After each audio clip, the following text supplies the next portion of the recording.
If you've been looking for a vegan chorizo recipe that's sliceable, flavoursome, and doesn't contain a bunch of weird ingredients that you can't pronounce, then this is the recipe for you. As always, the full written recipe will be in the description, but in this video, I'll explain the method and any tips for success. If you're new here, I post weekly cooking videos, so stick around and let's get started. Before we do anything, we need to soak these cashews just in some boiling water for about 30 minutes. I like to use dry packed sun-dried tomatoes in this recipe instead of the jarred ones which are in oil, as they have a more chewy texture. All you need to do is rehydrate them in hot water. I tend to do it less than I typically would to give them a really nice chewy texture in this chorizo. If you do use jarred ones, just make sure you give them a good squeeze to get out most of the oil. And we'll also soak these sun-dried tomatoes and set them aside as well. To help bind this chorizo, we're going to make a really thick chia paste or gel. So I'm just adding some water to this ground up chia seeds. And I've just ground these chia seeds in a blender until really fine. And this will create a really thick gel, perfect for binding this chorizo.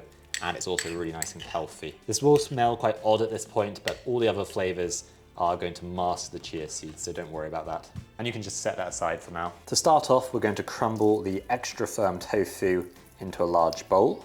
This is the variety of tofu that comes in a vat pack rather than a water bath. But as a general guide, you're looking for the tofu with the highest proportion of protein per 100 grams. If you can get your hands on it, you could use some smoked tofu here.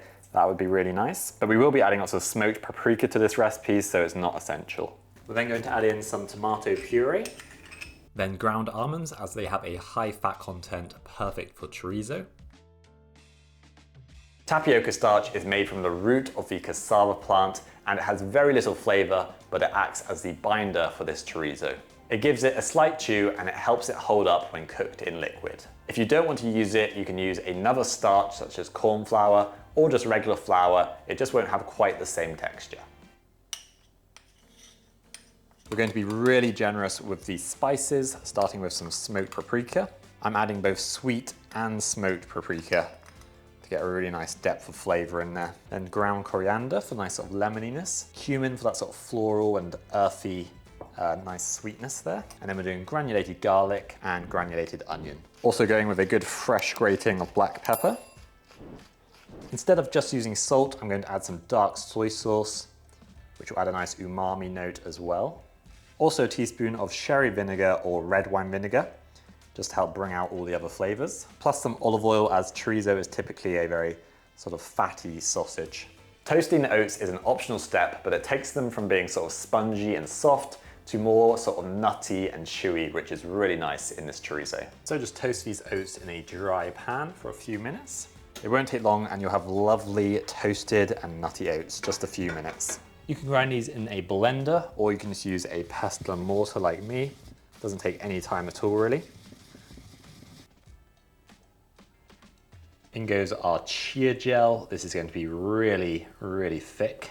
The toasted oats, toasted and ground. Then before we add the sun-dried tomatoes and the cashews, we're going to give this a really good mix. Personally, I prefer to use my hands, as you can just get it really nicely mixed. Particularly important to get the chia gel really well mixed through, as it can sort of clump together if you're not careful. It's not going to be sticky or wet, but it will come together into a ball really easily. Nice and sort of pliable. So we'll just put that aside for a second. I've had these sun-dried tomatoes soaking for about 20 minutes, and I'm just going to sort of roughly chop them up. They've still got a nice chew to them, which is really nice. I have also squeezed out a good amount of the moisture.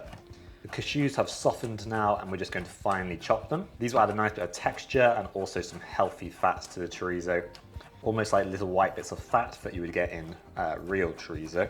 You could use walnuts if you wanted to, or you could use sunflower seeds if you can't eat nuts. And then just mix the sun-dried tomato and the cashews through the mix. We'll be ready to shape the chorizo and steam it. If you want to, you can now fry a little piece just to check for seasoning. You could add more smoked paprika, maybe more garlic or salt, depending on what you feel it needs.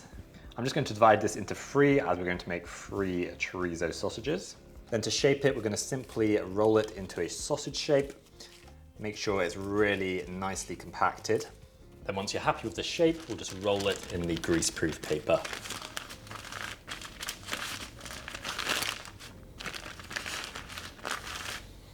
take off some of this excess paper and then just tighten the ends. And then get yourself some string and we'll just tie that shut. I'm not very good at knots, but I can do a granny knot, so that'll do. And then to be extra sure, no water is going to get into this, as that would soften the sausage. We're going to wrap it in tin foil. And there you go, you've got a nice little parcel ready for steaming. And I'll just repeat that with the 3 remaining balls of chorizo. Now, I don't have a steamer, so I've just filled a pan with about 1 inch of boiling water. I've then put the chorizo in a sieve, and I'm just going to pop that over the top. Just make sure the water isn't touching the sieve. Then I'll turn the heat down to low, pop a lid on top, and steam them for 35 minutes. I will also turn them halfway through the cooking process. These have had 35 minutes now, so I'm going to pop them in the fridge overnight to firm up. Okay, it's the next day, and it's time to reveal the chorizo. So just unwrap it from its casing. And there you go, it is really nice and firm. It's held together beautifully. It's got a lovely red color and you can see the bits of sun-dried tomato and the cashew nuts in there, which will give it a really nice texture. And now to slice it. Stays together perfectly. Sometimes the bits of sun-dried tomato and cashew will cause it to crumble just a little bit. But that's the price I'm willing to pay for a nice bit of texture in this chorizo. There's a little cross section of the inside for you. You can slice this tofu, you can cut it into chunks, or you can crumble it. It's totally up to you.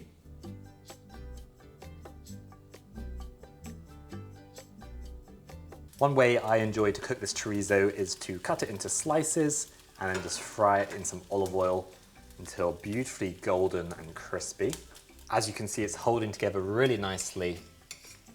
And when fried, it gets lovely and crispy on the outside, and then slightly soft and chewy on the center. And then for a simple lunch, I'll just spread some hummus on some sourdough. Then maybe some rocket, or I've got this micro broccoli that I've been growing. And then just top it with your chorizo. And that's going to be an absolutely delicious lunch right there. Now, if you want to cook this in a liquid-based dish, I would suggest you fry it off first. I'd also suggest you cut it into fairly large chunks. And then just fry it until it's golden on all sides and has a nice crust as well. Lots of the beautiful flavorings and spices are going to come out into the oil as well, which is really nice. So instead of leaving this in for the whole cooking process, we're going to take it out and then we'll add it back in for the last maybe 5 minutes. As if you leave it in the liquid for too long, it will become soft. So adding it in just at the end will help prevent that from happening too much. Some bits will crumble off, but that's absolutely fine. It tends to be a little bit of sun-dried tomato or the cashews. You could leave them out for a less crumbly chorizo, but personally I do like the texture. So that's looking nicely colored, so I'm going to remove it from the pan now. I'll add a little extra drizzle of olive oil. So the oil now has been nicely infused with the flavor of the vegan chorizo. And I'm just going to make a really simple potato, kale, and chorizo soup. And then once that onion is starting to soften, I'm going to add in some minced garlic and some oregano. And then once I've fried the garlic for a few minutes, we're going to go in with our vegetable stock and our diced potatoes. These are a nice floury variety. And then I'll just cook the potatoes until they're nice and soft, and then we'll throw in the chorizo towards the end. Okay, the potatoes have softened up nicely, so we're going to add in our kale. And while the kale cooks, we'll add back in the chorizo. And there you go, that is a really simple and nourishing soup. I quite like to add a little splash of sherry vinegar in at the end, just for a little bit of acidity. Some of the chorizo will break down and flavor the soup, and then other bits will stay whole and with a bit of texture, which is really nice.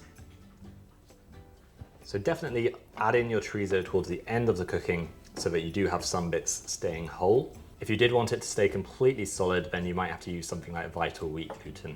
Thank you so much for watching. Now that you've got your chorizo, why not learn to make some delicious plant-based sauces? Check out this video.